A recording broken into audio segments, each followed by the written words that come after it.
I've made notes because I was feeling nervous, and I'm going to talk about self-doubt. Self-doubt can manifest in different ways. For us, say you are with friends or people you already know, you're feeling, you could feel comfortable with them, but something inside you feels a little different from everyone. It almost feels like there's someone looking at you, there's a microscope over you. You feel like you are being left out, even though there's an air of warmth or encouragement around. You may generally have this sense of feeling behind in life. You may come across people constantly who are better than you in things you really care about. Maybe they have kids, but you're not still married, or they may be working overseas, but you're trying to get a job. And these sort of things make us feel a kind of a sinking feeling inside. And what happens is when you want to try something in life, this sinking feeling comes back. Let's say you want to call someone from the past who's your friend, but you still have this feeling that you cannot just do it.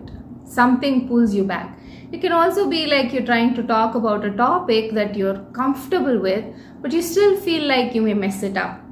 Or it may be you're not able to give your best in an interview. So these are different ways where self-doubt really clutches our throat.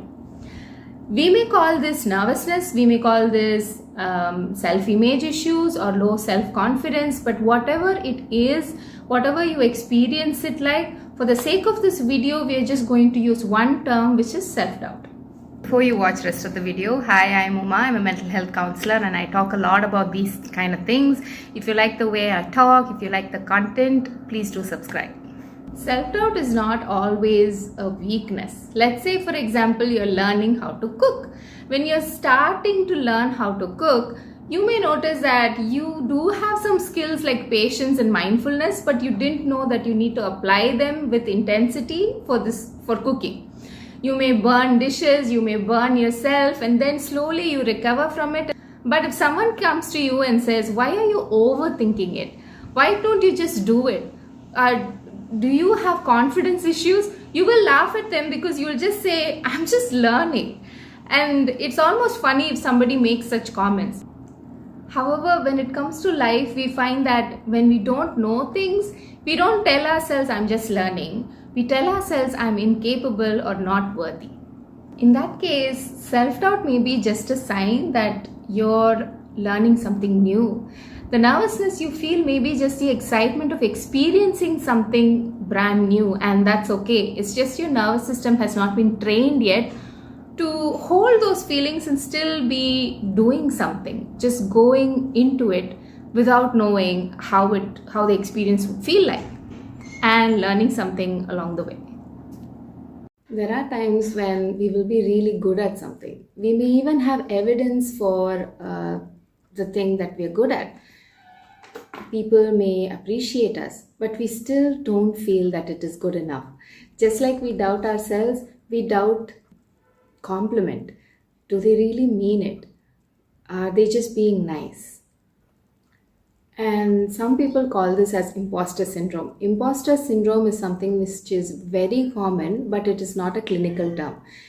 So imposter syndrome can feel like you being fake, that whatever compliments that you're receiving is not really for you, that you've somehow cheated your way into the system to being seen as good at something. So that can be feeling very isolating. It's a very isolating experience. So whatever mistakes we may do, we look at it in a very magnified way and we personalize everything that is happening to us. Instead of looking at something as this is an opportunity for me to learn, this is an opportunity for me to express myself, we look at every single thing that is happening as a stage to perform. Some of us may feel this as a sort of constant guilt inside us, that no matter what we do, it will be not good enough. We will be wanting to prove to others constantly about who we are, what our intentions are, and we want to be validated by others, but somehow that plane never lands. It keeps circling in the sky. Even if there is evidence and people encouraging you, you still feel that it's not enough. Somehow everything becomes about you and you get into something that I want to term as the me mind. It's all about when something happens, we go over every detail of that conversation and everything seems very obscured. We see it in a way which is not benefiting us, which puts us in a very bad position in our mind, but that would have not have actually happened.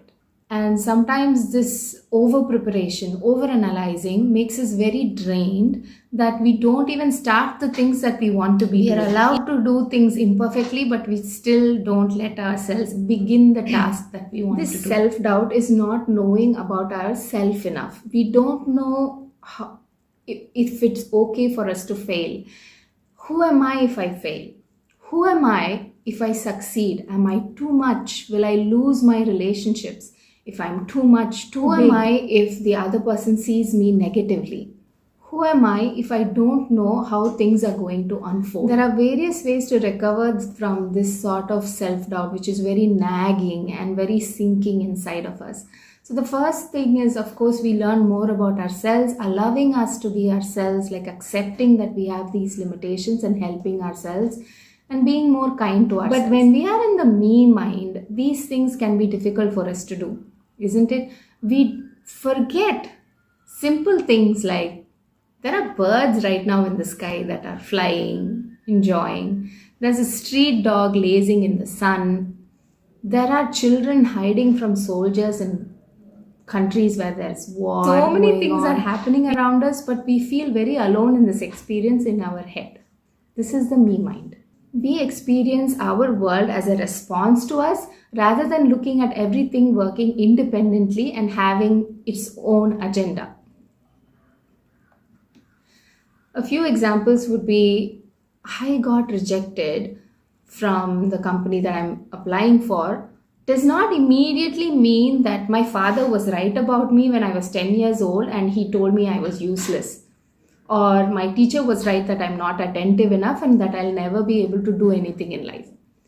Being rejected in one offer that could have come is because of several things. So what it means to you is that it's just one day.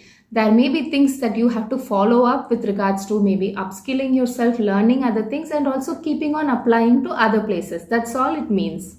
If someone you care about does not call you back, it does not mean they find you annoying or that time being spent with you is a waste of time. It just means that they may have their own things to do or that they are in their own me mind. Life events happen for many reasons that we can never fully understand. Now we look at where self-doubt actually comes from. Okay, for some of us, we may have had difficult childhoods. We maybe did not get the kind of people that we needed, somebody who's more sensitive to our emotional state, our emotional needs. So we started having this self-doubt inside us. Or maybe currently in your life, you're dealing with difficult people in your life. When I say difficult, it could be people who are very disagreeable with you, do not see you for who you are, probably you're getting misunderstood very often. So when that happens, it is common for people to get into a lot of self-doubt and their self-esteem takes a hit. During these times, being logical about how we feel and just slapping affirmations on our face saying that I am good enough, I am great, sometimes does not work. We cannot just talk our way out of a feeling problem. You have to be your own agent for your inner life, which means you have to be your own well-being officer and take care of yourself. So which means listening to your thoughts and separating yourself from your perceptions, your ideas or thoughts and your emotions and looking at them like children you need to take care of. When we take care of children, we can't just punish their way into behaving in a particular way. They'll just start getting anxiety and it's not good for them. We understand their experience. We give them the space to feel what they are feeling, but at the same time guide them into what is more helpful. So in that sense, you can validate that a moment is difficult for you, but at the same time find out what you need and take care of yourself a little bit. Be the parent or guide you may have not had.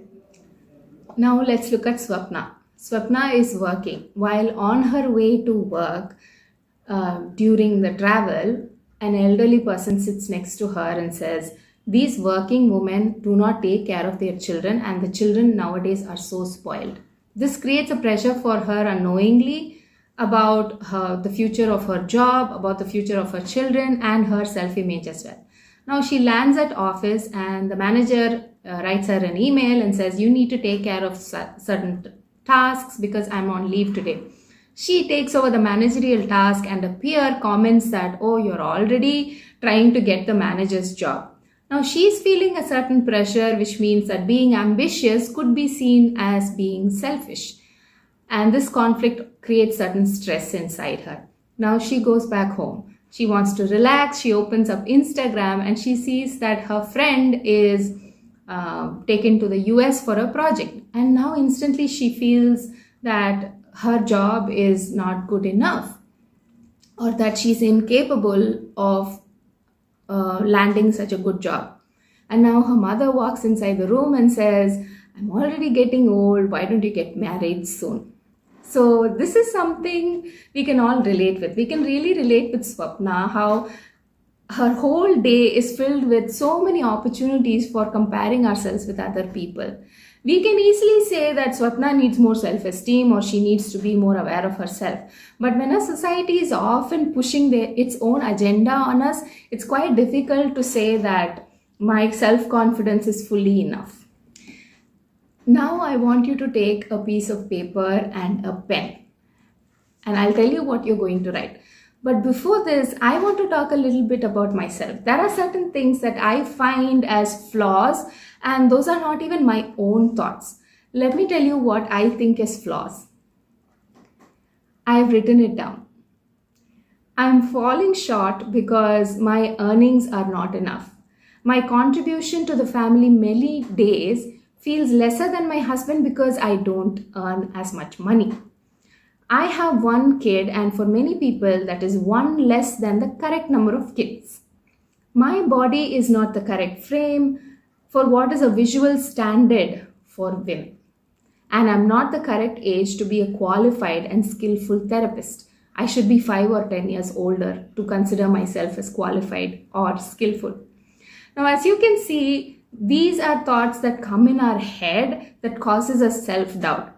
Now, if you really look at it, you will realize that you may also be having some of these thoughts. You're going to write it down in a piece of paper, and you can pause the video and do it. I'll give you a few seconds. As you write them, you would notice that they are not your own thoughts. Nobody knows your life like you do, and you don't see yourself like that.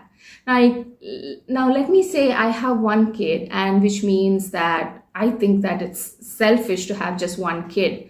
I'm having that kid all for myself, and the kid is not able to interact with their own sister or brother. I'm taking away a future of where they get the best company.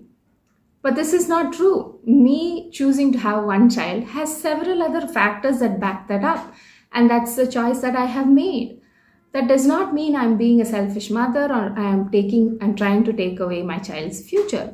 So these are thoughts, as I said, that gets planted in our head because of society's standards, and they may not be true. This can be hard for me to explain.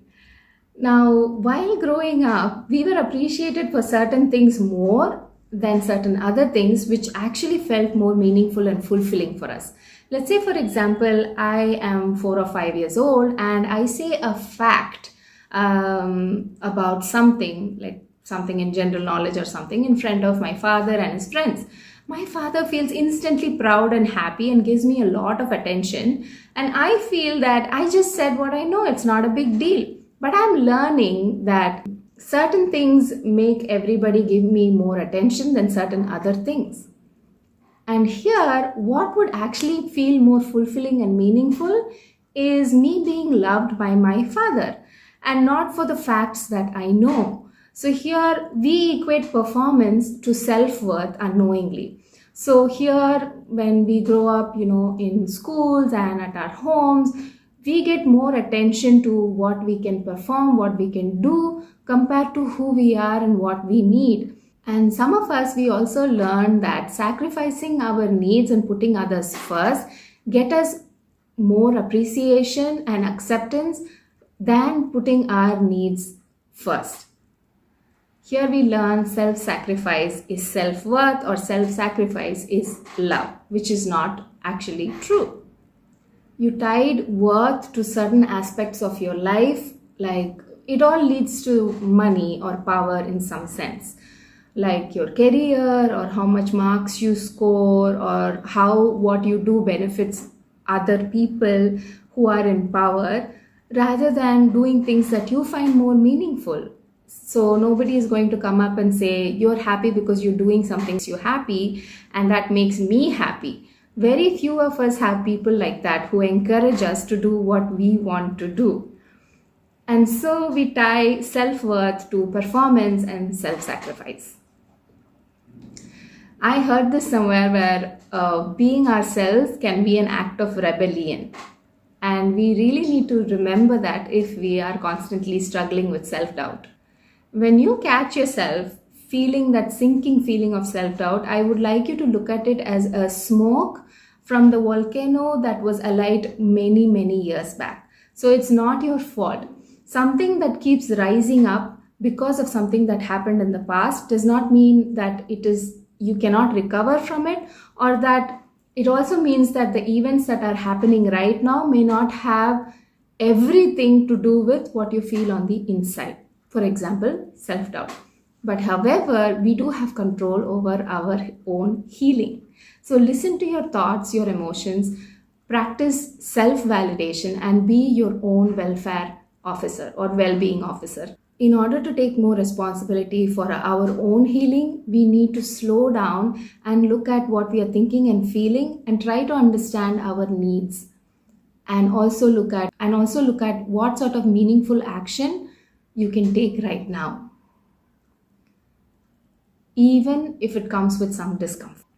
And the one question I want to leave you with is, what is the cost you are blindly paying because of your self-doubt? Hope you're able to look at self-doubt much differently from how you started off when you were watching the video. If the video made an impact, if you have a story to share or you have any ideas of your own, please do write in comments, and don't forget to share this video with your loved ones. Bye.